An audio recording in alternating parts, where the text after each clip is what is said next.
Bonjour à tous et bienvenue dans Autopsie Express. Aujourd'hui, c'est moi qui vais vous présenter Roland Garros 2025, comment le tournoi a généré plus de 100 millions d'euros de profit sur 2 semaines. On va rentrer dans les détails sur la source de revenus interne, la source de revenus externe, les droits TV, les sponsorships de Roland Garros, ainsi que les coûts et redistribution des droits TV, excusez-moi, et l'impact économique sur Paris, la France et d'autres compagnies. On terminera ensuite avec une petite conclusion sur Carlos Alcaraz et Yannick Sinner avec des chiffres et des estimations assez intéressantes. On va commencer par les sources de revenus internes et externes et ensuite on ira en détail dans les autres sujets. Donc toutes ces estimations sont basées sur l'année dernière, étant donné que Roland Garros est plutôt récent et les datas sont difficiles à avoir. Il y a certains chiffres que j'ai pu obtenir de l'année 2025, mais la plupart sont de l'année 2024. Et ce sont encore une fois des estimations, donc à prendre avec des pincettes. C'est juste pour avoir une image globale et avoir une idée de combien rapporte un événement aussi énorme. Premièrement, source de revenus interne. Donc pour rentrer dans le sujet, on a 4 catégories. Billetterie, F&B qui est pour food, beverage, donc les ventes de snacks, restaurants, boissons. Le merch qui est tout ce qui est les habits, les boutiques officielles, les corners, Lacoste, Wilson, etc. Et les events. Donc 610 000 billets vendus en 2024, on peut estimer la même chose pour 2025, entre 80 et 100 euros. Je pense que c'est une estimation qui est plutôt basse. À mon avis, la moyenne est un peu plus haute que ça. 60 millions d'euros, ce qui est énorme, ce qui est quasiment la moitié des revenus internes de Roland Garros. Ensuite, pour ce qui est du merch, donc ça c'est les différentes boutiques qui sont présentes sur le stand. Je ne sais pas s'il y a une boutique en ligne qui est disponible par la boutique officielle de Roland Garros. Ce sera confirmé dans les commentaires et peut-être après dans la description.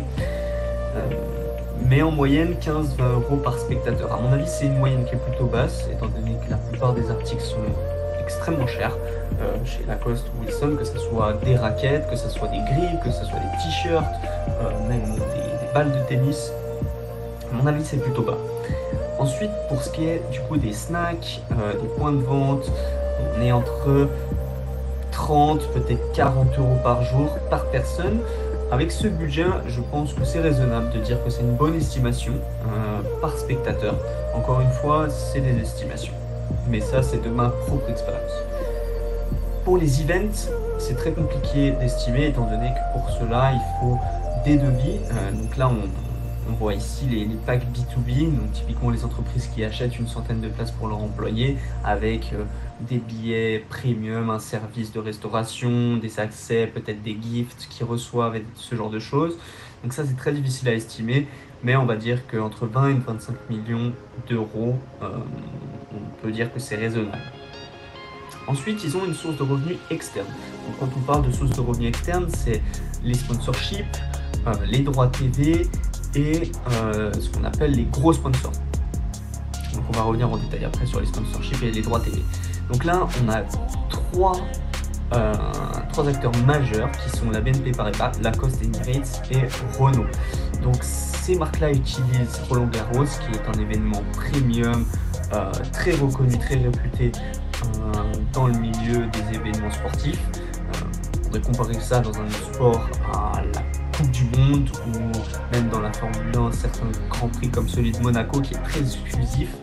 Donc des retours sur investissement potentiel énormes pour ce genre de marque. C'est pour ça qu'elles font des contrats sur plusieurs années, comme ça elles sécurent leur place. Et c'est des contrats qui tournent à des dizaines de millions d'euros, comme on peut voir ici, ici, ici et ici. Donc ça on va dire que c'est les partenaires majeurs de Roland Garros. Donc encore une fois, c'est des partenaires qui sont là depuis des années et qui signent des contrats toujours plus gros pour être sûrs de maintenir leur place sur ce genre de tournoi et avoir une présence toujours aussi importante. Je vous laisserai lire en fonction des différentes marques leurs avantages après Roland Garros, pendant Roland Garros et avant Roland Garros, parce que forcément il y a de la promotion qui se fait avant et ce qu'ils ont pour 5-10 millions d'euros par année. à comprendre que c'est par année, étant donné que c'est des contrats sur plusieurs années, malgré le fait que Roland-Garros soit sur une période de 2 semaines. Pour entrer dans les droits TV, c'est un sujet qui est assez compliqué et assez fermé, difficile d'avoir des estimations là-dessus, mais on a 2 partenaires majeurs qui sont France TV Sport et Prime Video, donc qui est de Amazon. Environ entre 15 et 20 millions d'euros pour avoir l'exclusivité sur les matchs, sur la finale et peut-être sur d'autres contenus, typiquement de la publicité ou autre. TNT Sport, qui est notre chaîne TV, pour les droits internationaux. Ensuite, on a d'autres sponsors qu'on peut voir typiquement sur les courtes des joueurs, sur la chaise de l'arbitre, peut-être sur le filet, derrière sur les caméras, les habits des ramasseurs de balles. Donc on a NG Energy, on a Lavazza qui est une entreprise de café, Infosys pour tout ce qui est data, typiquement le chronomètre et ce genre de choses. Donc ça c'est aussi en partenariat avec Rolex qui est là depuis des années et des années, Tropicana pour tout ce qui est boisson des joueurs, peut-être boisson de l'arbitre et autres, Oppo marque de téléphone, Perrier marque de boisson.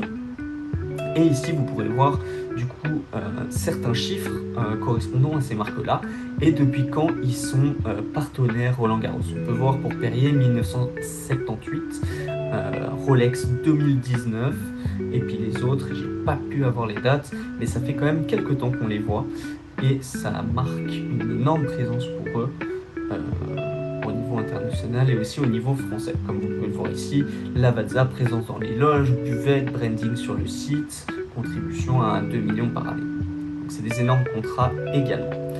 Total, on est à plus de 100 millions d'euros pour le revenu externe également. Si on fait le petit calcul rapide, on est à 136 millions. Si je dis pas de bêtises. 136, c'est correct. Voilà, on va passer directement à l'impact économique sur Paris et la France. Alors vous allez me dire, mais pourquoi la France? La France tout simplement parce qu'il y a énormément de touristes qui profitent pendant leur séjour de visiter le pays, de visiter la ville, qui consomment, qui séjournent dans des hôtels et qui boostent l'économie française de manière générale, et plus particulièrement Paris. Qu'est-ce que j'entends par là?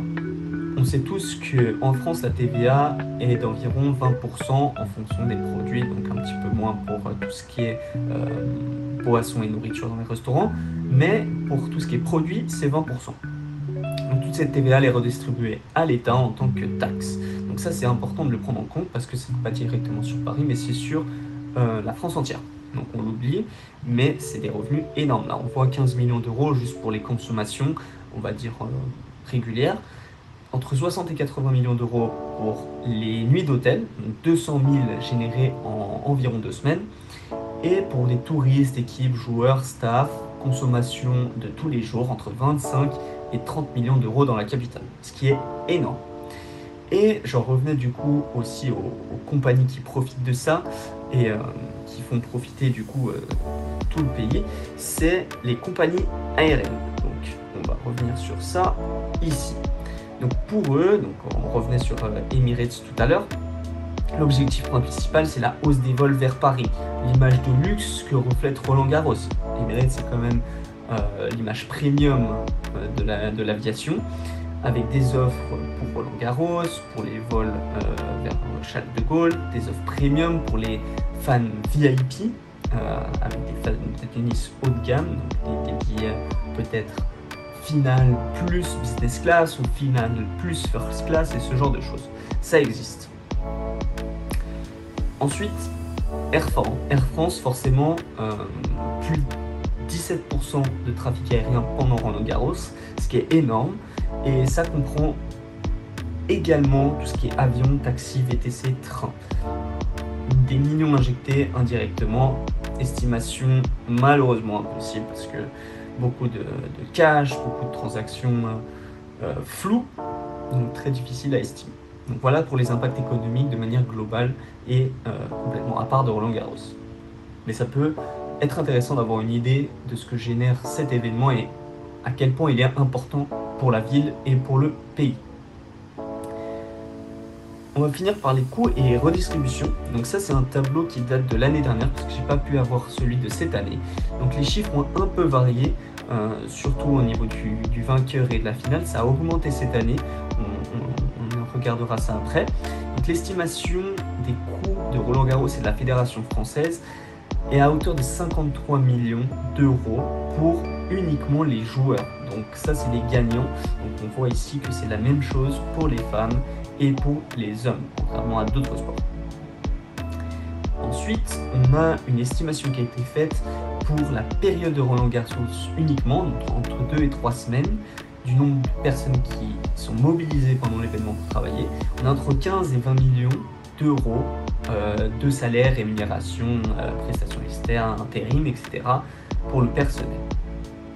Donc ça comprend les ramasseurs de balles, les techniciens, logistiques, restaurateurs, boutiques officielles, etc. Donc je pense que c'est une estimation à la baisse, étant donné qu'il y a forcément des salaires un peu plus élevés que d'autres. Et je pense que c'est très difficile à avoir un chiffre précis, mais on va dire comme estimation 15 à 20 millions d'euros. Ensuite, on a la redistribution des droits TV. Donc ça, à contrario, par rapport à avant, donc les chaînes payent pour avoir l'accès exclusif, mais après, il y a la redistribution des marques qui font des pubs sur ces chaînes de télé. Donc on a comme ici ce qu'on voit, les campagnes pub en France et à l'étranger, la création de contenu exclusif pour Roland-Garros, donc des pubs qui intègrent des balles de tennis, des joueurs potentiels qui sont retraités, qui font de la pub pour ces événements, de la presse, des partenaires, des frais de production en plus, qui sont du coup pris entre 25 et 30 millions d'euros par année. Donc ça c'est à l'année effectivement sur plusieurs années. Ensuite, maintenance, aménagement temporaire, tribune, page, marketing, électricité, eau. Donc ça, les deux coûts qu'on voit ici et ici, on pourrait les mettre ensemble, étant donné que c'est très similaire. On est entre 20 et 30 millions si on combine les deux. Donc ça, c'est plutôt maintenance, les types de réalisation, redevance légale, taxe sur le droit audiovisuel, les frais liés à la sécurité, les normes, etc. Donc on est sur un total de frais de 145 millions d'euros, ce qui est assez énorme, mais par rapport au revenu généré total, on obtient un bénéfice de 111 millions d'euros. Donc ça, c'est un bénéfice approximatif. Pour finir, on va conclure du coup, sur la victoire de Carlos Alcaraz, qui a empoché 2,5 millions d'euros cette année, contrairement à ce qu'on a vu tout à l'heure, qui était 2,2 millions pour le vainqueur de l'année précédente, qui était Novak Djokovic, si je ne dis pas de bêtises. Petite stat intéressante pour finir, Yannick Sinner et Carlos Alcaraz ont parcouru, ont passé sur le cours 20h45 et 22h49, et on a estimé du coup leur salaire horaire par rapport à leurs gains, donc 111 760 euros par heure pour Alcaraz et 61 446 euros par heure pour Sinner. Voilà, donc j'espère que cette vidéo vous aura plu. Et si vous voulez prendre un screenshot pour le détail de calcul de comment j'ai calculé le salaire horaire approximatif en fonction des jeux, de la durée totale des matchs, etc. Vous pouvez prendre un screenshot et regarder. Pour le détail de toutes les sources et chiffres précédents, vous pouvez me les demander en commentaire et je vous les mettrai dans un PDF disponible aux abonnés de la newsletter. Voilà, j'espère que cette vidéo vous aura plu.